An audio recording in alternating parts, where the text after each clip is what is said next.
Travis, Tom, talking Facebook ads. So we've kind of gone that direction. We've had a couple episodes where we've done more like we've tried to go outside like our scope of real estate and bring on some other like, successful, good business people, but they're just not cut out for it. So I think that's been kind of like part of our little bit of a learning curve of just like get the right people on. We've had a pretty good stable of people in our first 20-ish episodes here. So awesome. Well, congrats on the 20th episode. I'm not too far ahead of you in that sense. We're at about 65 episodes. And I really mean that, because I know when we got to 20, it was like, wow, we did 20 episodes, and then it just snowballed. And so that's why I just know I'm not that far ahead of you in terms of episode count, because now it just moves a lot quicker. Do you guys do like weekly, bi-weekly? We're weekly. Yeah. So same here. Sounds 20 episodes, but then you think back, well, shit, that means we started in January every week, So such an awesome feeling, isn't it? Like now to look back, like if you scroll back to your playlists on iTunes or Spotify, wherever you guys are, and then to see all the episodes you did way back in January, and probably a little bit more nervous, and now it's almost becoming second nature, right? We did our very first, like the first episode was kind of like an intro. Hey, here's the plan. We sat in the same office we're sitting in right now and like did takes. And like, I'm like, and it still came out bad. Yeah. So it doesn't matter. And so now we're just, like, we're just like, okay, great, like hit record and let's make it happen. Yeah. But, and I bet you if I listened to it and have my team listen to it, we would have no clue. It would just be because you're just being authentic, right? Yeah. And I think that really comes across well. Yeah, that's awesome. Well, we're super honored for you to be here today. So thank you so much for your time. I know it's extremely valuable, so we really appreciate it. So thank you so much. Well, thanks for having me. I really do appreciate it as well, guys. Congrats on your big poster. You already got blown up back there for the Raps. Yes, we are very, very happy about what the Raps were able to achieve this year. It's been a long time coming, 24 years. And it was neat to see the type of team that they put together, having no first top 10 picks in any of the drafts, Kawhi being at number 15, and then everyone else. And we had like 2-3 guys who were undrafted on this team. Right. And so we as business people can really take it into our world as well to just showcase when you have a common goal. It doesn't matter if you have 10 stars or not. Like you don't need all stars. It's really just having that common goal. So we had about 3 million people at the parade 2 weeks ago, which was crazy. Really, really excited about it. The city's still, I'm actually still in awe. Like I'm still in shock that we are champs, because we just haven't had a major championship since 1993 when the Jays won it. Wow. Yeah, that's a long time. But I was pulling for you guys because Kawhi is a San Diego State guy, and we're here in San Diego, California. So that was as close to home as we get. Awesome. So you guys want to get started? Yeah, let's do it. I'll do a little intro and I'll just kind of segue you in and we'll make it happen. So, okay, let's go. Thanks for joining this episode of The Sales Project. I'm Jason. I'm Nicole. And today we have a super killer guest. I think this might be one of my most exciting episodes we're going to do. We've got Jazz Takhar, who's, we've had people on who are real estate agents and they do great content marketing and things like that. But Jazz and his team actually crush production first, which is not always the way we see it happening. So Jazz, thanks so much for joining us. I'm going to just tout you a little bit so you don't have to spew your own numbers, but part of Royal LePage, which is like the biggest real estate brand up in Canada, and he's got the number 3 team in all of Canada. So that's like 650 plus deals a year. And aside from that, he's now pumping out just a ton of content, kind of looks really similar to like the Gary Vee model. This guy was actually just sat down with Gary Vee. So I'm like, oh my God, this is 1 degree right here. We're there. So Jazz, thanks so much for joining us. Why don't you give our kind of listenership just a little background on you and what you guys are doing up in Canada? Awesome. Well, guys, thanks again for having me. I really appreciate it. And huge congrats on your podcast and the success of it and the success of your business. So I really wanted to say thank you for having me on. And also thank you for the high accolades you just gave me as well. We are the #3 team in Canada for Royal LePage, which is about 18,000 realtors. I've been in the business now for coming up to about 15 years. I have a business partner, Simeon, who him and I manage a real estate team of 30 realtors and approximately 8 support staff, which include a full-time administrator. We have a director of sales and marketing. We have a director of real estate concierge services, which I would love to dive in and let you know what his actual day-to-day looks like, because I think your listeners can really make use of what Tyler, my director of real estate concierge services, does. And then I have the media squad. I have a full-time videographer, a part-time videographer, a full-time graphic designer, and a full-time copywriter. And so the content that you made mention of started out about a year ago. So we're sitting in almost July. So I'm going to say about a year and about 3 months ago when I came across actually the Gary Vee content model, like his actual PowerPoint deck. And so if you or any of your listeners have not went through this, just Google Gary Vee content model. And it just changed the way that I looked at things, because it was the first time that I saw someone actually put out that type of deck that I would pay. And I've been making use of it now for that year and a few months. I would literally, and I told Gary when I sat down with him 3 weeks ago or so, I said, I would have written a $20,000 check for this. And we got it for free, Right. Where he broke down literally how he takes one macro piece of content, like this podcast episode, and then rips it into 15, 18 different micro pieces of content. And so the light bulb kind of went off in my head saying like, okay, well, somebody's given me the recipe now. All I got to do is kind of put things together. And that's when I started hiring on what I call the REC Media Squad. I brand, and my partner and I brand our team as REC, which stands for Real Estate Center. So we're essentially kind of like a brokerage within a brokerage. And so Royal LePage Canada, which is the actual national organization, but the franchise is Royal LePage Signature. They're nice enough to allow us to have 4 or 5 offices in the 17,000 square foot building that we sit in. We made the shift from our brokerage about 10 years ago, where we were our own brokerage, REC, to Royal LePage, because now we use their facilities, we use their accounting department, their front desk. I still rely on their marketing department a little bit as well. And so it allows myself specifically to focus on the media side and the branding part of our business. And then what is the most fun for me is meeting with clients one-on-one. And my partner and I both kind of share those duties, where we'll sit down with our buyers, sellers, and investors, kind of the initial consultation, and then one of our team members will handle everything else. Wow, you are busy. That's all. And where did the questions start? That's all I got to say. The media side, and we've got the real estate side. And I guess I would say let's start in with, you talked about the concierge. I would love to kind of dive deep into what you mean by concierge, especially with real estate. What does that mean?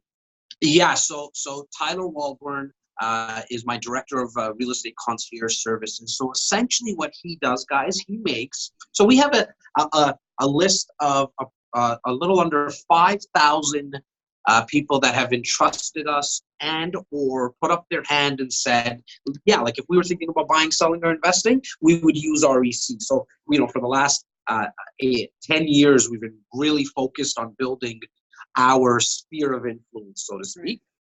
And so what Tyler does, he makes about 50 to 60 outbound calls every single day and asks one simple question.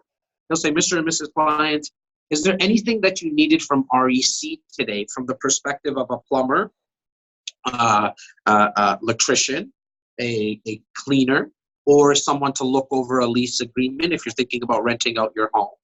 Anything from a real estate perspective, can we can we put you in touch with someone?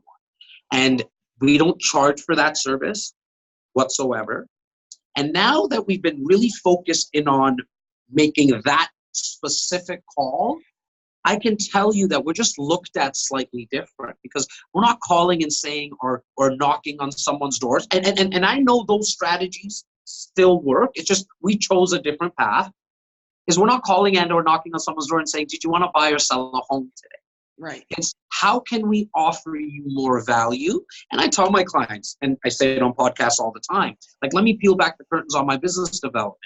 If I just am in front of your face and providing you value, my hope, and it's not my expectation, but my hope is that you'll use our service if and when you're ready. And or if you bump into somebody on the subway who needs any type of real estate advice, I hope you give us a call and give us at least a shot at it. Give us a kick at the can, is what I like to say. And I totally understand if your cousin Charlie is a real estate agent. We're more than happy. We have free books on how to buy, how to sell, how to invest. In fact, I teach people how to sell their own home, because you can sell your own home. You don't really need a realtor. You can literally call up a lawyer and they can draft up the agreements. Now, I think we can save you time, Mr. Home and Mrs. Home Seller, if you use a realtor. I teach people how to buy their own home. I teach people how to invest by themselves as well. I don't think it's the right way to do it, but at the end of the day, I'm going to give you all the information, and I hope that you use our service. So you got like the killer media side, the concierge that I even just like got my notes out because I'm like, I got to write that down. Right. But before all of this, because the average agent, let's call them, is not going to have time, budget, mental bandwidth to even handle half of what you just said. What did you guys do? Like when you got into the business 15 or so years ago, how'd you build this thing from ground zero to 600 plus deals a year? So I love that you went down that path, because as I was even talking about it, and it always comes up, well, Jazz, we don't have a list of 5,000 people. So I totally get that. So I literally just put myself back into the shoes of when I started. And the one thing I would do differently now is I would first hire on an assistant at least 3 days a week. If you can't, like most would say, well, I can't afford afford an assistant. I actually think you cannot afford not to get an assistant. And the reason is because as realtors and or mortgage advisors, loan officers, really like any business person, there's really one or two things that you should be focused in on, in my opinion. That's meet people and help them buy, sell, or invest. If we're speaking to realtors, help them buy, sell, and or invest. Everything else, guys, like I don't own a computer. Like I haven't used a computer in 2 years because, in fact, like we for our Toronto Real Estate Board, which is North America's largest board, there's 55,000 realtors in a 75-kilometer radius. And so there's a little authenticator you need to use to sign on to our MLS. I don't even have one. And because I truly believe, and this is still sticking with if I just started in the business, I shouldn't be looking for the comps and comparables. Somebody else can handle that. Somebody else can handle setting up phone appointments and setting up like appointments for home inspectors and sending the paperwork to the lawyers and the mortgage advisors. My number one job is to first meet people. So where do you meet people? So I would start with your sphere of influence and literally get on the phone. This is what I did. First day on the job, I called everyone I thought I needed. And the reason I say that, because you think you know a lot of people, but when you actually give them a call, they're like, who the heck are you? I haven't spoken to you in 10 years, right? And so I totally understand that. So I got on the phone and I said, hi, Keegan, how you doing today? It's Jazz. I'm not sure if you remember me. I met you at a party, or you're my cousin's cousin, or you're my cousin. It doesn't really matter. And I kind of cut through the bullshit. And I said, Keegan, listen, man, I really need your help. Now, I know 99.9% of human beings, the first thing that's going to come out of their mouth is like, hey, what do you need? Because we want to help. It's actually very selfish, and that can be taken in a negative connotation, but I actually think that we like to help others from a selfish perspective because it makes us feel good. And so I I would mention that first, right off the top. Like, listen, I know you're busy, Keegan, but I really need your help. Yeah, Jazz, what do you need? Look, I'm in the real estate business. I just got started, and if you were to bump into somebody that needed real estate advice, are you comfortable introducing me to them? So small, like kind of outside a role play here. Like, I'm not asking them to refer me, because refer is such a jargon term, right? Like, we all use that in the industry, but it also has such a business, like, let me get my suit and tie. Like, it's such a business feel to it, where I switched it up to say, hey, are you okay to just introduce me? It's almost like if I was single, like, you okay to introduce me and go on a single, like on a blind date kind of thing? And if they say yes, fantastic. Because I really wanted to make sure, Keegan, that like you know how you have a family doctor? I kind of want to be your family realtor over the next 5-10 years, if that's okay with you.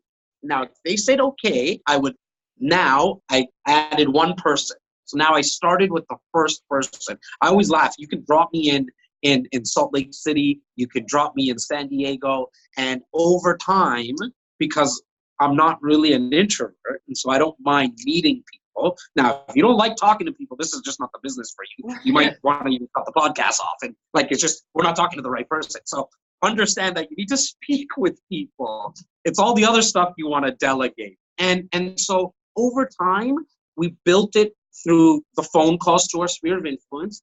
The next thing I did was get in touch with other business people. Now, we all know, anybody who's listening, is through a real estate transaction, there's probably, I'm going to say, like 7 to 8 people who are going to be directly compensated from the one transaction. Right. Well, that's kind of like the close people, right? Like, you got the lawyer, the mortgage advisor, the home inspector, the appraisal people.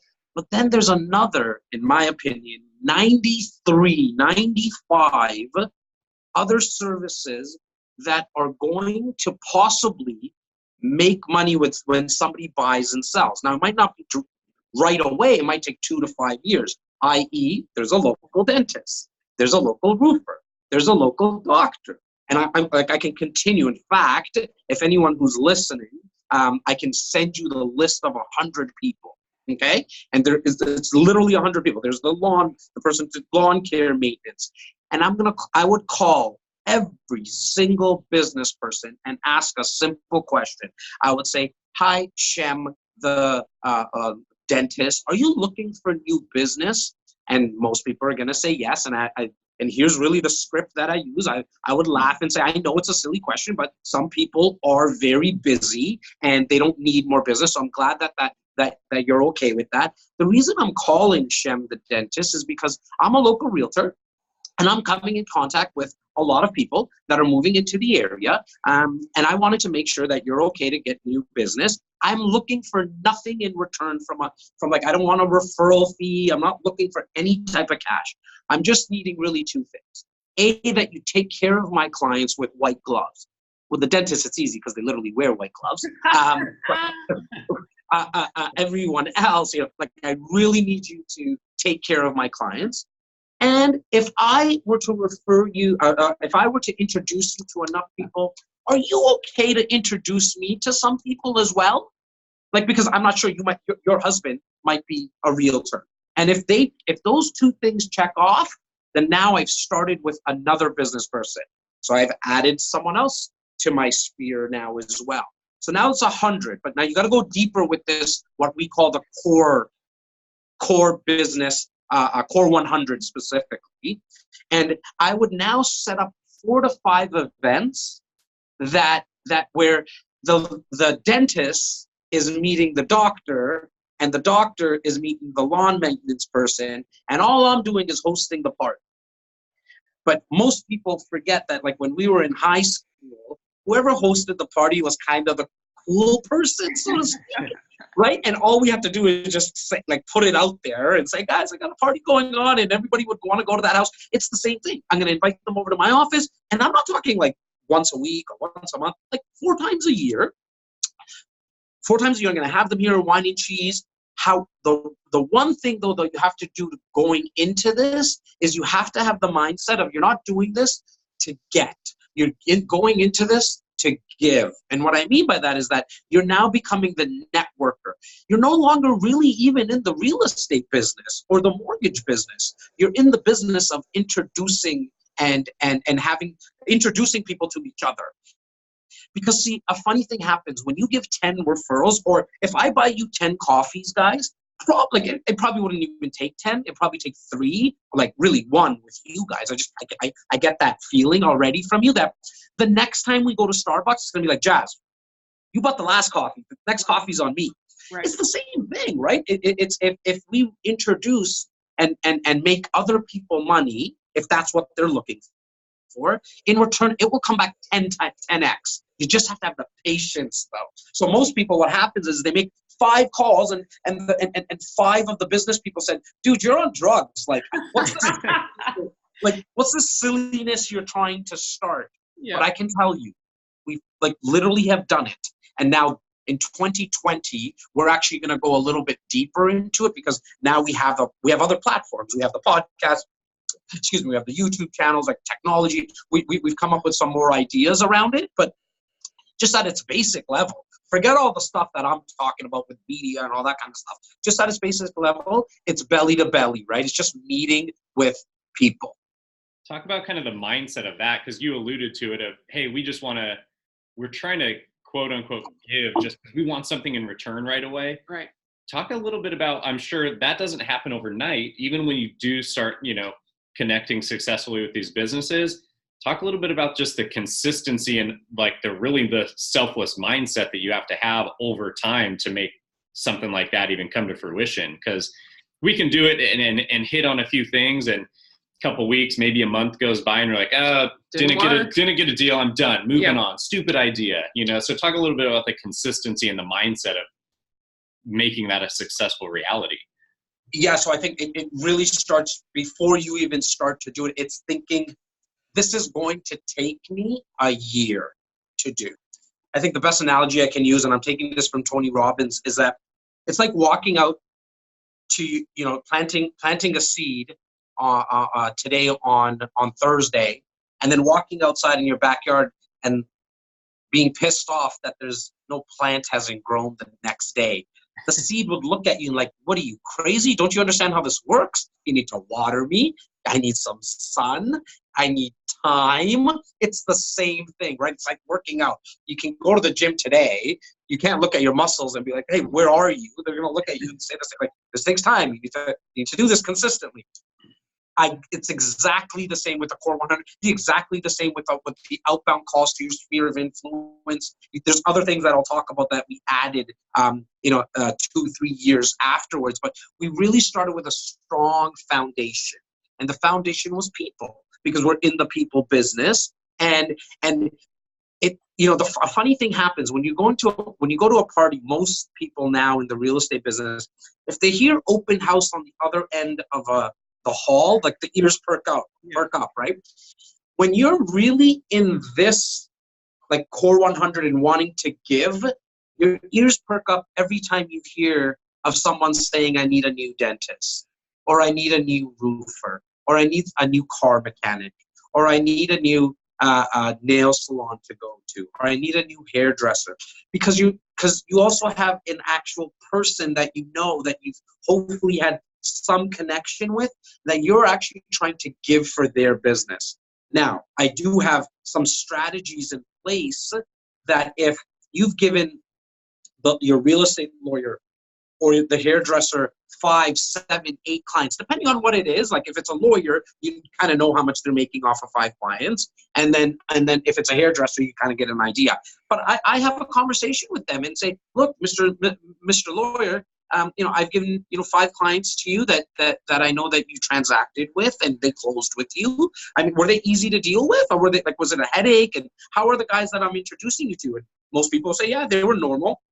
So I just needed to ask, did someone in your family become a realtor? No? Okay. Are you okay with me to continue? Yeah. Okay, great. So I really need to ask, I know you're bumping into people, and most lawyers and mortgage advisors, they generally will say, but Jazz, when they come to us, they've already bought the home. yeah, I can understand that. However, I know that you have a cousin that has a cousin that also bought. And have you mentioned me ever? Has my name, like, and so you can have a business conversation. It's sometimes tough, just like in anything, in a friendship, in a relationship. Sometimes those conversations are tough, but you got to get to them. You got to get to them because here's the thing. Just like there's other realtors and other mortgage people, there's other lawyers and there's other hair salon people. Like we can move on in terms of this relationship. It doesn't need to be the one lawyer. Well, we talk about it as a people business, and because we're the sales project, it's not just real estate, right? It's every sales industry out there, and technology has brought us to a different place, right? So we're all people business. How are you guys using technology to create a people business still? Yeah, so I think we're using technology to sometimes get the conversation started, okay. But no matter what, at the end of the day, and it's funny that you brought that up right now, Nicole, because I said to my team yesterday, it was more from a systems perspective, where one of my girls made mention that the emails are not being looked at, and I said, look, I understand that we can use technology, but we're also in the same office. Like, let's walk over and just double check it. Like, we can talk to each other still. So right. From a client perspective, though, we start with an email or a text or a podcast or a YouTube video, Instagram video, Facebook video.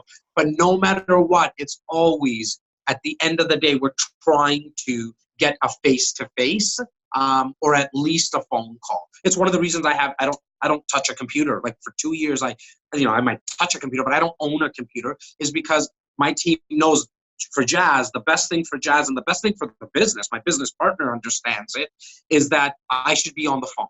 Because if I'm on the phone, I'm talking to somebody. It might be a podcast like this, or it might be like one of my own podcasts, or a client call, or whatever it is, or building the business in some way, somehow. It's why we always say that at the end of the game, we need to get face-to-face or a phone call. In fact, we don't even call it, just kind of off on a tangent, but we no longer call it client meetings in our schedule. We no longer call them client appointments. It's always a client coffee, because what I say to when I'm speaking to a new prospect or somebody that's buying for the 8th time with us or the 14th time, it's like, hey guys, why don't we sit down for a quick coffee, 20 to 30 minutes based on the questions that you have. This way we can get a better idea of what you're trying to accomplish, Mr. and Mrs. Prospect, because and then I'll tell you how I might be able to help. Because the truth is, I can't help everyone. And so I want to make sure that I get a better idea of what you're looking for first. Then I'll tell you if we can help or not. Where I think sometimes, and I see it with my own team, because I know I have some data with the 30 realtors, they've been with me for 15 years, that I get like, they're trying to push more, right? Like it is more salesy. And I always like to say that I'm probably not good at sales. In fact, I don't like being sold to. I think I found a way to make it really easy for people to buy. Yeah. And kind of, how's that parlay into your content model a little bit? And we'll plug all your stuff at the end, because I want people to be able to scroll through the REC experience. And I appreciate that. Some of the titles and the topics you guys have, and even when you're posting the videos of it, is it's not the normal kind of real estate stuff. It's outside the box things where we're still talking about investing and different ways to successfully invest, buy and hold, all these different strategies that even if I'm in the business and I have no business buying or selling right now, but they're topics that I'm like, that's interesting, So talk about a little bit of what your content strategy is there to push the conversation forward and have more of those coffee sit downs of real discussion. Yeah, so I think it started once when someone asked me on my team, they're like, Jazz, like, do you think we should hold this property or should we sell it? And I said to them, I was like, look, if you can hold on to your property, it's the best thing to do. It just really is, because it just gives you more options. If you're able to hold on to it, refinance it, and buy another property, that's going to be the best case scenario, because now you just, if you don't own any income properties, you just started with the one. I truly believe that if I can get to as many people as possible and just get them to buy their first investment property, income property, I'm making a change in someone's life. not drastically. I'm not saving anyone's life or anything. I'm not delusional in that sense either. But I think from an income perspective and creating wealth, owning one income property will change your financial life. From a content perspective, that's where kind of the light bulb went on, which was, you know what? I'm going to just tell everybody what I really think. I think that you can sell your own home.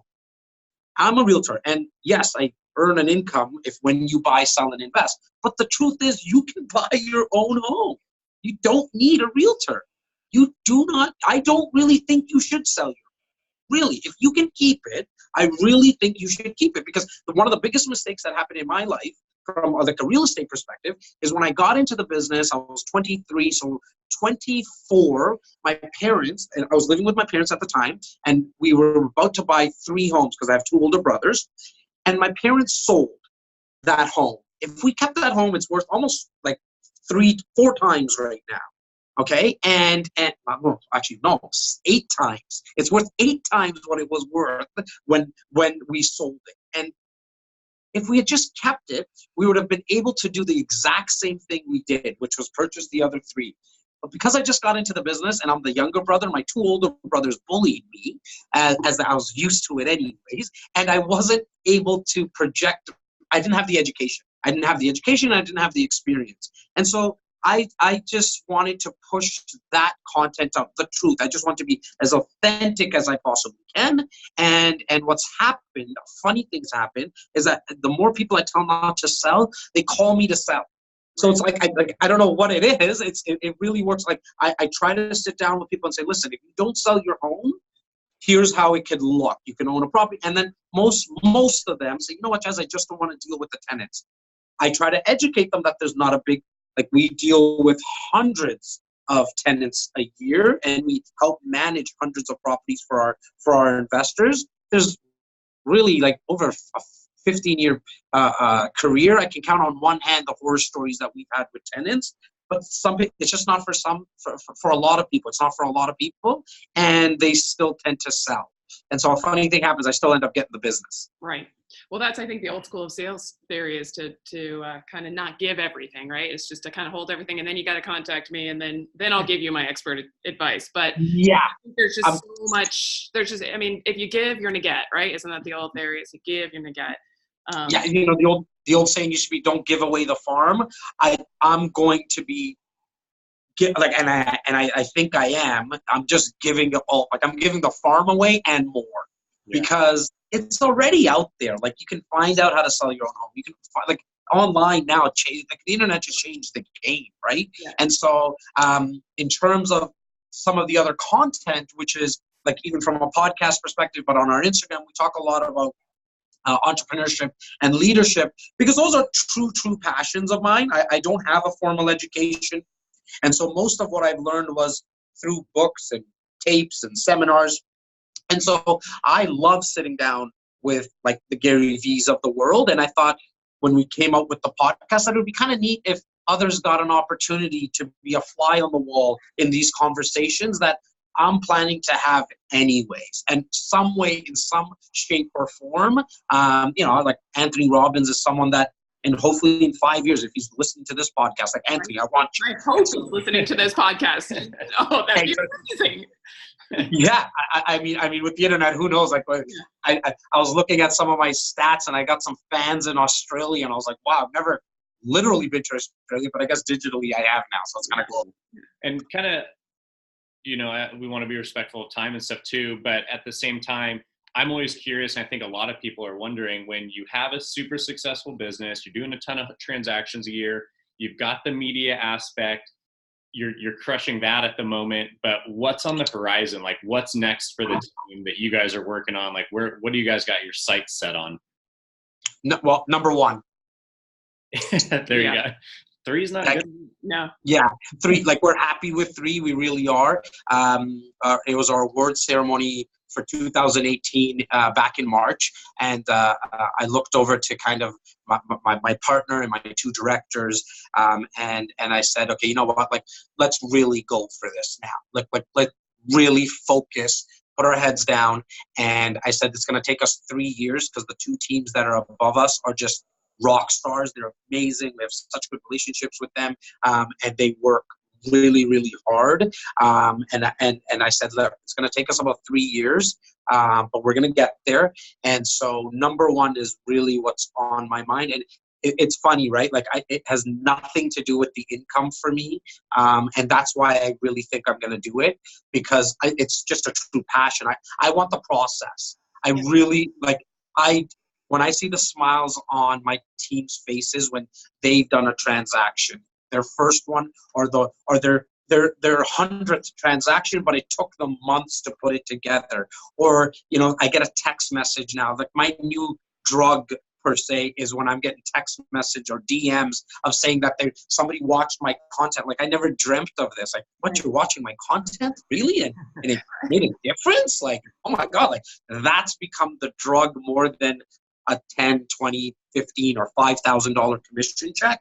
And because I think we have the right intent of giving away all the content and giving away the farm, essentially, I know we're going to get to number one. It's just going to take us some time. So it's what we talked about earlier, right, guys? It really is a mindset from a patient's perspective. I actually don't understand why people are in such a rush anyways. Like, it's going to go by fast. We all know how quick a year is going to go. And then you sit back and say, you talk about the memories, but not a lot of us actually sit and enjoy those memories. And now the game has slowed down for me a little bit.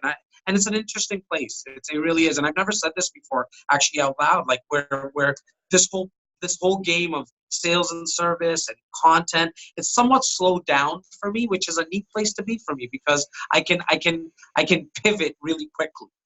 Well, I was just about to say, listening to your content, it's straight from the heart. I'll tell you, that's what I think there's an attraction of listening and following you and listening to your content. So the attraction's not to my face or my. Well, a lot of times we're on the road, podcast. I don't see. Yeah, it's all voice. It's all voice, baby. It's all voice. It's all voice. It's Canadian accent. That's what we love. But I gotta say, very deep connection with that. I think the ego has been wiped away, and you really are doing it for the good and the education. Yeah, you know what? In that sense, I one of the first, I'm going to say probably, it took me about a couple of months to come out with a video, and maybe on the podcast, I'm sure I've mentioned it on the podcast a few times, where once I got over the fact that I think fast and I can't get my words out sometimes, and it comes out as a stutter, or if I'm like right now, sometimes my hands, ever since I was a kid, like maybe 2 years old, I have sweaty palms. I sometimes have a lazy eye, and sometimes there's so many of my the negative, what most others would think is negative. Once I put that out there, it was like, whew, now you know everything about me. So kind of like hashtag now what? Yeah. What can you say about me now? I already put everything out, so now I can just go attack. And then now I'm going on offense, where I did spend some time internally with my insecurities on defense. And so now it's time to go on offense. And I'm having a blast. Like the final rap battle in 8 Mile? No. Gary talks about that all the time, and I know why. It's exact when he said it because I watched that movie 7-8 times, even before I ever heard Gary make mention of it. And I was like, what? Well, that's a really cool perspective. Yeah. I knew what Eminem was doing. And I never knew that I can make use of it. Yeah. And so, it's the old saying, right? It's not knowledge is power, in my opinion. Everyone says knowledge is power, but not really. The use of knowledge is power. And so when I actually made use of it, it changed everything, because I didn't even know, I had no clue what we were going to be talking about today. If this was T-minus 3 years ago, I probably would have had everything on paper and been like, okay, guys, what was your, no, don't ask me that question. It's off my script. You're not supposed to ask me, you know what I mean? Now it's let's go. What do you want to know about me? I'll tell it all.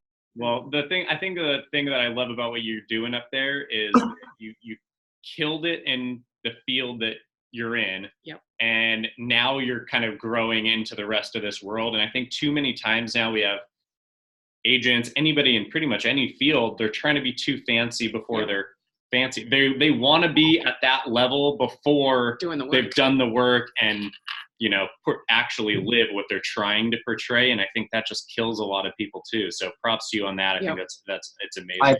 I appreciate that. And, it's so cool that you made mention of that, because I think when you, and I really, really am thankful for all the accolades. But a funny thing happens that when, like where I'm sitting now, it's like, I don't want any of the fancy stuff.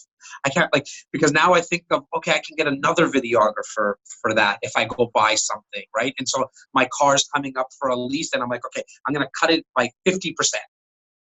I'm going to cut my car payment by 50%. That will allow me to do more Instagram ads or whatever it is, because I'm like, nobody sees me in my car anyways. I don't go out do client appointments. All my appointments are in my office, because I just do the initial consultation through Zoom, and or live face to face. And so it's like, nobody sees me in the car. I think half my team doesn't even know what car I drive. And so today was one of the first days I've not worn a branded REC shirt. And the reason is because they weren't dried. They were still sitting in the washer. I have 7 of them. For some reason, they all went into the laundry at the same time. But I wear the same shirt, same type of shirt every single day, because I'm just not into the fancy stuff anymore. Because I see it I can probably do more content, which will get me that DM or that text that I changed, that someone saw my content and they even took one extra or one different action step towards their passion, because that's where I'm in right now. It's like, I'm in my element. I could do this for hours with you guys, because I'm in my element right now. Love it. Well, hey, I want to give you every opportunity to plug away. Where can people find you? Tell us about the YouTube, the Instagram, which I love, the podcast. Give it all. Where can people find you and get all this, get your farm? Thank you for that. I really, really thank you for that as well. So YouTube is youtube.com/REC Experience. You can also find us on all podcast platforms. Just search REC Experience. Instagram is instagram.com/ the handle is Jazz Takhar, the number 13. It's my lucky number. It's JASTAKHAR 13. And those are going to be the easiest places to find us. Awesome. Been an honor, my friend. Yeah. It's been really cool. Final question, though, for you. What team does Kawhi Leonard play for next year? Good gracious. There's a TV in front of my office right here, and I read the report that he's meeting with the Clippers, the Lakers, and the 76ers, I think Tuesday, Wednesday. There's something, and I'm not just saying it, my gut feeling is he's going to stay with Toronto because a couple of reasons. One, he just signed a huge endorsement deal with a private jet company just outside of Toronto. It's a little city called, Hamilton, which is about 45 kilometers away. And then the fact that if he signs anywhere else, he leaves $45 million on the table. To these guys, to the LeBrons and the Kawhis, $4 million, $5 million, somewhat chump change maybe to them. They can make it up. But to leave $45 million, that's a lot of money. And I think, I hope, he does a 2-year deal with an option out. Because that kind of makes sense. It gives them the ability to get out after next year, because a couple of our other players are going to become unrestricted free agents. And so hopefully, I'm going to say Toronto. To answer your question, I'm going to say Toronto. Hold you to it. Well, hey, Jazz, we appreciate you so much. Thanks so much for coming on and sharing the wealth. We super appreciate you. Yep. So. Thanks, buddy. I hope I brought you value. I hope I brought your listeners value. And I am very, very grateful that you reached out to me. Thank you. 100%. Thanks, Jazz. We love you.